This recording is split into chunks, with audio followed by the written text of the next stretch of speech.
تو فرماتے ہیں کہ آگے جو 6 جو ستون ہیں ان میں سے 2 کو بائیں چھوڑا اور 1 کو دائنی طرف چھوڑا، اور یہاں پہ کہیں حضور کریم علیہ الصلوۃ والسلام نے نماز ادا کی۔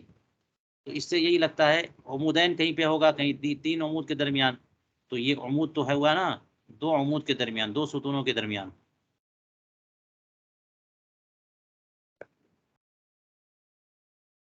جی، تو امام ابو حنیفہ 2 ستونوں کے درمیان کھڑے ہو کر کے آپ نے نفل نماز پڑھنا شروع کر دیا، اور طریقہ یہ تھا کہ اپنے دائنے پاؤں پر کھڑے تھے اور بائیں پاؤں کو داہنے پاؤں کی پشت پہ رکھا، یہاں تک کہ نصف قرآن ختم کر دیا، پھر رکوع کیا اور سجدہ کیا، پھر کھڑے ہو گئے۔ اعلیٰ رجلہ الیسریٰ، بائیں پاؤں پر زور دے کے کھڑے ہوئے، اور یمنا کو یسرا کی پشت پہ رکھا، یہاں تک کہ باقی جو نصف تھا وہ پورا کیا، ایک ختم قرآن یوں ہی 2 رکعت میں کیا۔ فلما سلم، اور جب سلام پھیرا، بکا وناجا ربہ، تو رو پڑے اور اپنے رب سے مناجات کی، دعا کی، اور کہے بولے یوں گزارش کی، یوں دعا کی، الہی ما عبدک هذا العبد الضعیف حق عبادتک لیکن عرفک حق معرفتک فہب نقصان خدمتہ لکمال معرفتہ۔ تو یوں فرمایا، یوں دعا کی اللہ تبارک و تعالیٰ کی بارگاہ میں، اے میرے پروردگار، اے میرے معبود، اس عبد ضعیف اور ناتواں بندے نے تیری عبادت جو ہے وہ ایسے نہیں کی جیسا کہ تیری عبادت کا حق ہے، یعنی تیری عبادت کا حق ادا نہیں کر سکا، لیکن تیری معرفت جیسی ہونی چاہیے ویسی معرفت حاصل کر لی، تجھے جان لیا، تجھے پہچان لیا، اور جیسے کہ تیری معرفت کا حق ہے۔ فہب نقصان خدمتی لکمال معرفتی، تو خدمت میں جو کمی ہے اس کی تلافی فرما دے معرفت کے کمال کے سبب۔ جو معرفت تو پوری ہو گئی نا، تو معرفت میں جو کمال حاصل ہوا، اس کمال کے سبب جو خدمت میں کمی رہ گئی، یعنی عبادت میں کمی رہ گئی، اس کی تلافی فرما دے، دونوں کو اپنی بارگاہ میں قبول فرما دے۔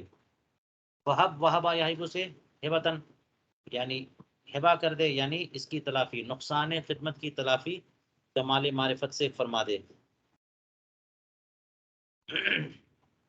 یہاں پر جو یہ عرض کی ہے کہ تیری معرفت کما حقہ حاصل ہو گئی، حق معرفتی کا، اس پر تو لوگ کہہ سکتے ہیں کہ اللہ تبارک و تعالیٰ کی معرفت کما حقہ کیسے کسی کو حاصل ہو سکتی؟ تو اس سے مراد معرفت کما حقہ، معرفت سے مراد اللہ تبارک و تعالیٰ کی صفات کی معرفت، اور یا کما حقہ سے مراد جو معرفت کا لیول ہے، جزم اور اذعان اور تصدیق اور ایمان، اعلیٰ درجے کا ایمان، پورا اطمینان، کوئی شک اور ریب نہیں، یہ ہے حق معرفت۔ نہ یہ کہ اللہ تبارک و تعالیٰ کے تمام اوصاف کا احاطہ کر لیا ہو، اور یہ اوصاف ہی کی حد تک ہے معاملہ، اللہ تبارک و تعالیٰ کو جاننا اور ماننا اس کے اوصاف کے حوالے سے، ورنہ اللہ تبارک و تعالیٰ کی ذات کریمہ کی کنہ اور حقیقت تک پہنچنا یہ کسی کے بس کی بات نہیں ہے، یہ محالات میں سے ہے۔ جی، تو حق معرفت، اسی لیے بعض لوگوں نے حق معرفت، علامہ شامی نے بھی غالباً دیکھیے گا، انہوں نے بھی حق معرفت کو معرفت حقہ کہا، اضافت الصفت الموصوف کر دیا کہ وہ معرفت جو حق ہے۔ تو کہتے ہیں جب یہ بارگاہ الہی میں عرض کیا انہوں نے، فہتف ہاتف من جانب البیت، یہ خانہ کعبہ میں انہوں نے دعا کی تھی 2 رکعت نماز پڑھ کے، جس میں پورا قرآن پاک ختم کیا، تو خانہ کعبہ کے ایک سائڈ سے، ایک طرف سے کسی نے صدا دی، صدا دینے والے نے صدا دی، یا ابا حنیفہ قد عرفتنا حق المعرفتی کا، حق المعرفتی وقد خدمتنا فاحسنت الخدمت، اے ابو حنیفہ تو ہمیں پہچان گیا جیسے پہچاننا چاہیے، اور تو نے ہماری خدمت کی اور اچھی خدمت کی، اس خدمت سے مراد عبادت، وقد غفرنا لك، اور ہم نے تمہیں بخش دیا، وَلِمَنِ اتَّبَعَكَ مِمَّنْ كَانَ عَلَى مَذْهَبِكَ إِلَى يَوْمِ الْقِيَامَةِ، تمہیں بھی بخش دیا اور ان تمام لوگوں کو بخش دیا جو تمہاری پیروی کریں، ان لوگوں میں سے جو تمہارے مذہب پر ہیں قیامت تک، جو لوگ مذہب پر رہیں گے اور جو لوگ تمہاری پیروی کریں گے ان سب کو بخش دیا۔ سبحان اللہ۔ یہ فقہائے حنفیہ کے ساتھ ساتھ جو عوام حنفی ہیں، حنفی اہل سنت والجماعت، ان کے لیے بہت بڑی خوشخبری ہے کہ اللہ تبارک و تعالیٰ نے ہمارے امام صاحب کو یہ خوشخبری سنا دی ہے کہ اگر امام یعنی تمہاری اتباع کریں گے تو ہم انہیں بخش دیں گے۔ اس لیے ہمیں چاہیے کہ ہم اپنے امام صاحب کی پوری اتباع کریں، پوری تقلید کریں، پوری پیروی کریں۔ اور اسی لیے بڑے بڑے ائمہ کرام اور بڑے بڑے اولیاء کرام جو حنفی گزرے، انہوں نے امام اعظم ابو حنیفہ کی تقلید بڑی شاندار تقلید کی ہے، چھوڑ پکڑ والی تقلید نہیں کی ہے۔ جو تقلید اعلیٰ حضرت نے کی اور اسی تقلید کا درس دیا کہ امام ابو حنیفہ کی تقلید مکمل طور پہ ہونی چاہیے۔ فرماتے وکیل ابی حنیفہ، امام اعظم ابو حنیفہ سے کہا گیا کہ بیما بلغت ما بلغت، کیسے آپ اس عظیم مقام تک پہنچ سکے جس مقام پر آپ فائز ہیں، کیسے ہوا یہ؟ تو انہوں نے جواب میں کہا ما بخلت بالافادۃ وما استنکفت عن الاستفادہ۔ کتنا پیارا جملہ ہے، اس کو نوٹ کر لینا چاہیے۔ جب ان سے سوال ہوا کہ آپ اتنے عظیم علمی اور عملی مقام تک کیسے پہنچے، اور یہ سوال تو خاص طور سے علم کے معاملے میں ہوگا، تو فرماتے ہیں کہ فائدہ دینے میں میں نے کبھی بخل کیا نہیں اور فائدہ لینے میں میں نے کبھی عار محسوس کیا نہیں۔ جب جن باتوں کا مجھے علم ہے کوئی پوچھ دے میں فوراً بتا دیتا ہوں، میں نے کبھی بخالت نہیں کی۔ کسی کو ضرورت ہے اور مجھ سے فائدہ ہو سکتا ہے تو میں نے فوراً اس کو فائدہ پہنچایا، کوئی بخل نہیں کیا۔ اور مجھے کسی سے فائدہ پہنچ سکتا ہے اور میں اس سے فائدہ حاصل کر سکتا ہوں تو مجھے کوئی شرم محسوس نہیں ہوتی، کوئی عار نہیں لگتا کہ میں اس سے سوال کروں اور اس سے میں فائدہ حاصل کروں۔ تو یہ لوگوں کو لکھ لینا چاہیے، اپنے ٹیبل پہ سامنے رکھنا چاہیے کہ امام ابو حنیفہ کیا فرما رہے ہیں۔ افادہ میں بخل نہیں، استفادہ میں عار نہیں۔ افادہ میں بخل نہیں اور استفادہ میں کوئی عار نہیں، کوئی شرم نہیں، پوچھنے میں کوئی شرم نہیں، اپنے چھوٹوں سے بھی پوچھ سکتے ہیں۔ اور جب ہمیں پتہ ہے تو صحت کے رکھنے کی بھی ضرورت نہیں ہے کہ چلو کسی اور ٹائم بتا دیں گے۔ اساتذہ کے لیے بھی اس میں درس ہے کہ جب طلبہ پوچھیں تو آپ یہ مت کہیے کہ بعد میں بتائیں گے، آپ بتا دیجئے۔ کہتے ہیں وقال مسافر ابن قرام، یہاں پر ہے، اصل میں ہے یہ نام مسعر ابن قدام۔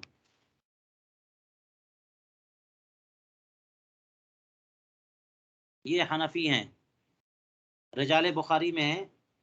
بخاری شریف کی جو سند ہے نا، بخاری شریف کی جو سندیں حدیثیں ہیں ان کے سند میں ان کا نام آتا ہے مسعر ابن قدام، اور یہ حنفی ہیں۔ یعنی ان کے بارے میں لکھا ہے طبقات میں کہ کانا یفتی بقول ابی حنیفہ۔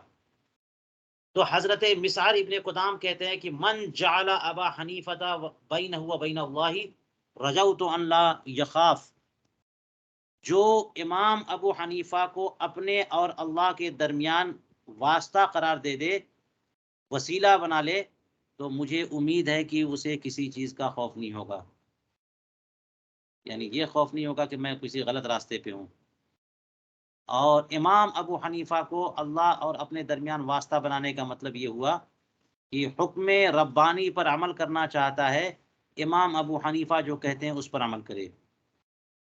امام ابو حنیفہ جو کہتے ہیں ان کی بات مانے، کہ انہی کے احکام کو یہ کہے کہ وہ صحیح ترجمان ہیں احکام ربانی کے، کہ جو انہوں نے مستنبط کیا قرآن سے، رسول کریم علیہ السلام کی احادیث طیبہ سے اور اجماع سے اور قیاس و اجتہاد کے ذریعے۔ تو اپنے اور اللہ کے درمیان امام ابو حنیفہ کو واسطہ اور وسیلہ بنانا چاہیے۔ چنانچہ اس سلسلے میں کہا حسبی من الخیرات ما اعددتہ یوم القیامت فی رضا الرحمن دین النبی محمد خیر الورا ثم اعتقادی مذہب النعمانی۔ بھلائیوں میں قیامت کے دن وہی کافی ہے جو میں نے تیار کر رکھا ہے رحمان کی رضا میں۔ اور یہ فی رضا الرحمانی، یہ حرف جر مجرور مل کر متعلق ہو سکتا ہے حسبی سے، کہ اللہ کی رضا کے لیے مجھے یہی کافی ہے۔ اور یہ بھی ہے ہو سکتا ہے کہ عادتوں سے متعلق ہو کہ جو میں نے اپنے رب کی رضا کے لیے تیار کیا ہے.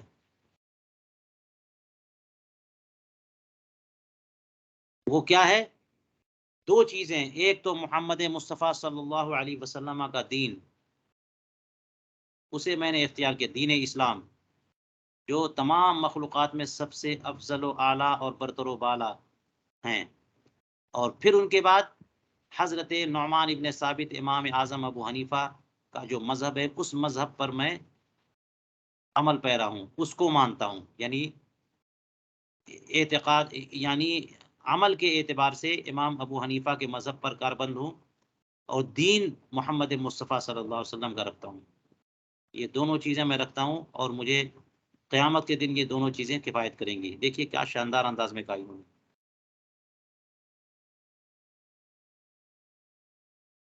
چلیے اب اس کے بعد علامہ حسکفی امام ابو حنیفہ کے فضائل میں کچھ روایتیں ذکر کریں گے، اور اس کا سلسلہ ذرا تفصیلی ہے، لہٰذا اس کو میں اگلے درس کے لیے روکتا ہوں، اور یہیں پر آج کا درس روکتا ہوں.